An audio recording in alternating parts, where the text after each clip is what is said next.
Russia అధ్యక్షుడు Vladimir Putin తో America అధ్యక్షుడు ట్రంప్ ఫోన్ లో మాట్లాడారు. 3 ఏళ్లుగా రష్యా ఉక్రెయిన్ మధ్య యుద్ధం జరుగుతున్న నేపథ్యంలో వార్ను ముగించే దిశగా అడుగులు వేయాలని పుతిన్ ను ట్రంప్ కోరారు. ఈ క్రమంలో హంగేరీలోని బుడాపెస్ట్ వేదికగా మరోసారి పుతిన్ తో శాంతి చర్చలు జరుగుతాయని అమెరికా అధికారులు తెలిపారు. ఇదిలా ఉంటే ఉక్రెయిన్ అధ్యక్షుడు జెలెన్స్కీ వాషింగ్టన్ కు బయలుదేరి విమానంలో ఉండగా ట్రంప్ పుతిన్ ఫోన్ చేసి యుద్ధం గురించి మాట్లాడటంపై ప్రాధాన్యత నెలకొంది.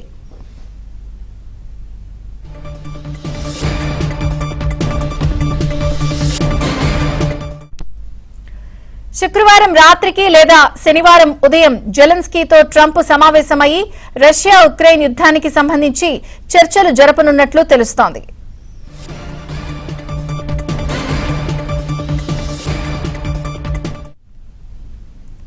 రష్యా అధ్యక్షుడు వ్లాదిమిర్ పుతిన్ తో అమెరికా అధ్యక్షుడు ట్రంప్ ఫోన్ లో మాట్లాడారు. మరొక పక్కన 3 ఏళ్లుగా రష్యా ఉక్రెయిన్ మధ్య యుద్ధం జరుగుతున్న నేపథ్యంలో ఈ అంశం ప్రాధాన్యత సంతరించుకుంది.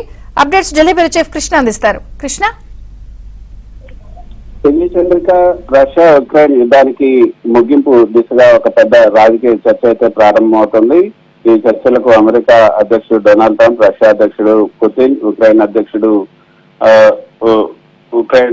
అధ్యక్షుడు కూడా ఈ యొక్క జెలెన్స్కీ ఇప్పుడు ప్రధానంగా చర్చనీయాంశమయ్యారు. ఈ యొక్క పాత్ర ఏంటి అన్న దాని మీద, ఇకపైన ఏ విధంగా వీళ్ళు ముందుకెళ్లబోతున్నారు అన్న దాని మీద చర్చ అయితే జరుగుతుంది.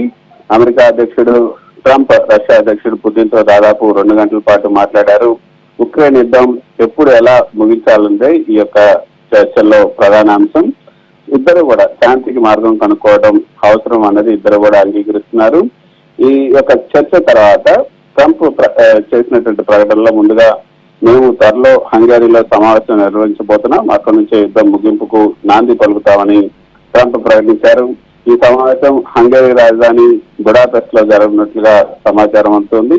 హంగేరీ ప్రధాని విక్టర్ ఓర్బాన్ ముందుగానే మా దేశం యూరోప్ లో శాంతికి వేదిక అవుతుంది అని కూడా ఆయన ప్రకటించారు. పుతిన్ కి అంతర్జాతీయ కోర్టు ఐసీసీ అరెస్ట్ వారెంట్ ఉన్నప్పటికీ కూడా హంగేరీ ప్రభుత్వం అతన్ని స్వాగతిస్తామని చెప్పింది. ఈ నిర్ణయం వల్ల యూరోపియన్ యూనియన్ లో కొంత విమర్శలు కూడా మొదలయ్యాయి. ఉక్రెయిన్ అధ్యక్షుడు జెలెన్స్కీ ప్రస్తుతం అమెరికా వెళ్తున్నారు. అక్కడ ఆయన ట్రంప్ తో సమావేశమై అమెరికా నుండి టామాహాక్ క్షిపణులు ఇవ్వాలని కోరబోతున్నారు. ఈ క్షిపణులు ఉంటే రష్యాలో కొంత సుదూర ప్రాంతాలను కూడా ఎదుర్కొనే శక్తి ఉక్రెయిన్ కి లభిస్తుంది. అయితే ట్రంప్ మాత్రం మా దేశానికి ఆ క్షిపణులు అవసరమే కాబట్టి ఈ సహాయం పరిమితంగానే ఉంటుందని ట్రంప్ కూడా అభిప్రాయపడుతున్నారు. యుద్ధం ముగిసే అవకాశం ఉందా లేదా అన్న దానిపై అయితే ప్రస్తుతం చర్చలు జరుగుతున్నాయి. ట్రంప్ పుతిన్ ఇద్దరు కూడా జరుపుతున్నటువంటి చర్చల ద్వారా పరిష్కారం సాధ్యమని పరిశీలకులు భావిస్తున్నారు. కానీ అంతర్జాతీయంగా అయితే చాలా సవాళ్లు ఉన్నాయి. యుద్ధ రంగంలో రష్యా ఇంకా ముందే ఉంది. ఉక్రెయిన్ పశ్చిమ దేశాల సహాయంతో నిలబడుతోంది. నాటో, అదేవిధంగా యూరప్ దేశాలు ఈ చర్చల్ని కొంత అనుమానంగానే చూస్తున్నాయి. హంగేరీ సమావేశం జరిగితే అది యుద్ధం ముగింపు దిశలో ఒక తొలి అడుగు అయితే కావచ్చు. కాకపోతే రాబోయే రోజుల్లో ఏమైనా జరిగే అవకాశాలు ఉన్నాయన్నది పరిశీలకులు చెప్తున్నటువంటి మాట.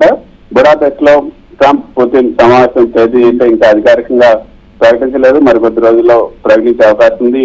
హంగేరీ ఈ చర్చలకు మధ్యవర్తిగా పనిచేసే అవకాశం ఉంది. అమెరికా, రష్యా, ఉక్రెయిన్ మధ్య శాంతి చర్చలు ప్రారంభమయ్యే అవకాశం ఉంది. కానీ ఎటువంటి శాంతి ఒప్పందం కుదురుతుంది అన్న దాని మీద ఇప్పటికైతే ఒక స్పష్టత లేదనే చెప్పొచ్చు. అయితే ట్రంప్, పుతిన్, జెలెన్స్కీ మధ్య హంగేరీ వేదిక ఒక శాంతి చర్చల సమావేశం జరగబోతుంది. ఈ చర్చల ద్వారా ఉక్రెయిన్ రష్యా యుద్ధానికి ముగింపు దిశలో మార్గం కనుగొనాలన్న ప్రయత్నం అయితే జరుగుతుంది. Chandrika. Okay Krishna, thank you.